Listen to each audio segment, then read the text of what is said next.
L'islam, les frères et sœurs, parmi les plus grandes choses à laquelle il appelle à l'union. Al-Jama'a. Wa'tasimu bihablillahi jami'a wa la tafarraqu. Et cramponnez-vous tous ensemble au câble d'Allah. Et ne vous divisez pas. Al-Nabi sallallahu alayhi wa sallam il dit alaykum bil jama'a fa inna yad Allahi ala al-jama'a wa man shadda shadda fi an-nar. Je vous enjoins de vous accrocher au groupe, car la main d'Allah est sur le groupe, et celui qui s'écarte vers le feu. Le mariage des frères et sœurs, depuis des siècles et des siècles, et même dans diverses civilisations, c'est un des plus grands signes d'union. Comme nous l'a dit le frère de Khayram, ce n'est pas seulement un homme et une femme qui s'unissent, mais c'est deux familles qui s'unissent, des fois deux tribus qui s'unissent, des fois deux pays qui s'unissent. Par le mariage, il y a eu des époques où on a évité des guerres. Par l'union, subhanallah al-azim. Et l'islam nous met en garde et nous interdit la division. La plus grande des divisions, mes frères et sœurs, c'est le fait de se diviser dans la foi. Après cela, la division dans la famille. Après cela, la division dans la famille. Al-Nabi sallallahu alayhi wa sallam, il nous dit dans un hadith que Iblis, le shaitan, a établi son trône sur l'eau. Et chaque jour, il envoie des hordes de shayatines aller vers les êtres humains pour les faire tomber dans les péchés, dans la désobéissance. Et puis ils reviennent vers Iblis. Et un, il lui dit, moi, j'ai pas quitté cette personne jusqu'à ce qu'il commette la fornication. Moi, j'ai pas quitté cette personne jusqu'à ce qu'il tue Foulan et qu'il commette le meurtre. Moi, j'ai pas quitté cette personne jusqu'à ce qu'il fasse ceci et cela. Il leur dit, tu n'as rien fait, tu n'as rien fait, tu n'as rien fait. Puis vient un et lui dit, et moi, je n'ai pas quitté cette personne jusqu'à ce qu'il se sépare de son épouse. Il lui dit, Anta, toi. Et il le rapproche de lui dans une version de hadith, il met la couronne.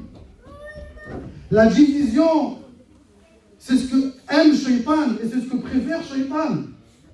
Et l'union, c'est ce à quoi appelle Allah tabaraka wa ta'ala et son messager alayhi salatu wassalam. La yadkhulu al-jannah qati'u rahim.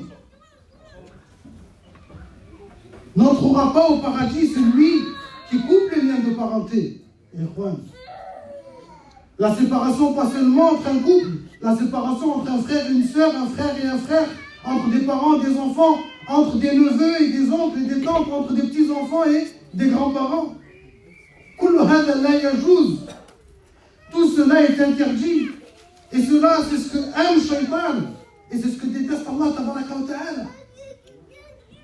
Beaucoup vont dire, mais tu ne sais pas ce que m'a fait mon oncle. Tu ne sais pas ce que m'a fait ma tante. Tu ne sais pas ce que m'a fait mon frère. Tu ne sais pas ce qui m'a fait kada et kada. Al-Nabi sallallahu alayhi wa sallam, il répond à cela. Il dit alayhi salatu wa salam, كما جاء في الصحيحين البخاري ومسلم رحمهم الله تعالى ليس الواصل بالمكافئ. Celui qui lie les liens de parenté, ce n'est pas celui qui va rendre l'appareil. Ils m'ont fait du bien, j'en fais du bien. Ça, tout le monde sait le faire. Si Allah tabaraka wa ta'ala a fait que les liens de parenté le fait de les maintenir, c'est une très grande adoration. Et le fait de les couper, c'est un très grand péché. C'est que c'est quelque chose de pas facile de base à faire. Donc tu me dis, oui, mais il a fait, regarde le mal qu'il m'a fait, regarde quelqu'un. Justement, c'est par rapport à cette difficulté que c'est une très grande adoration, subhanallah al-azim. Laysa al-wasilu bil mukafi'.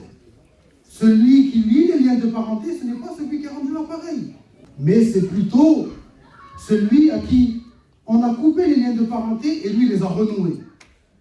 C'est lui al-wasil. C'est lui qui a lié les liens de parenté. C'est pas quand tout va bien, tout va bien. C'est quand ça va mal. C'est là qu'on voit celui qui lie les liens de parenté. Subhanallah. Et c'est là qu'il faut faire jihad al-nafs, qu'il faut lutter contre soi-même, combattre Shaitan, vouloir plaire à Allah tabaraka wa ta'ala. Il m'a fait du mal, ghafarallahu lah. Moi, pour Allah azza wa jal, je vais garder ces liens de parenté là. avec les oncles, avec les tantes, avec le grand-père, la grand-mère, les frères, les sœurs, les enfants. Hein?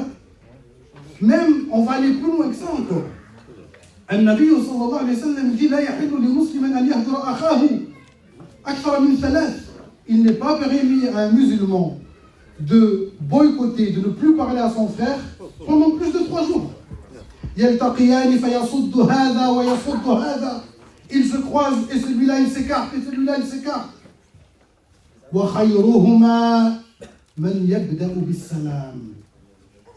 Et le meilleur des deux est celui qui va devancer l'autre dans le salam, dans la paix, dans le fait de lui passer le salam. C'est lui qui sera le meilleur des deux.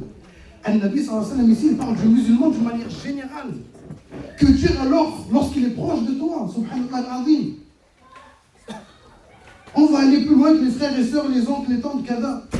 Ici on parle de mariage, il y a des beaux frères, il y a des belles sœurs. Si tu veux garder une bonne entente avec ton frère, ta sœur, tu vas essayer de garder une bonne entente avec son mari ou avec son épouse, etc. Pourquoi? Parce que c'est la mère de tes neveux, le père de tes neveux, le mari de ta sœur, la sœur de ton frère. Il faut craindre Allah tabaraka wa ta'ala. Il faut combattre le nafs, il faut combattre le shaitan. Et il faut que tous nos actes au maximum, on s'efforce à vouloir plaire à Allah tabaraka wa ta'ala et faire passer l'agrément d'Allah et le fait de vouloir se rapprocher d'Allah avant notre haine, avant shaitan et avant al-hawa, les passions qui nous poussent à garder ces liens coupés. Wallahu musta'an.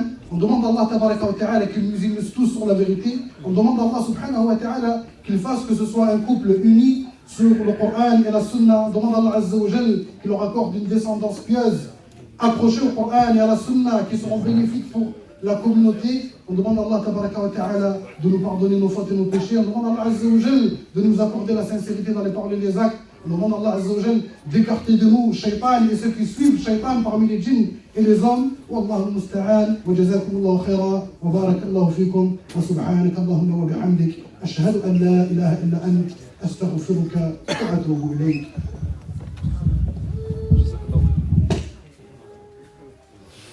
بارك الله فيك.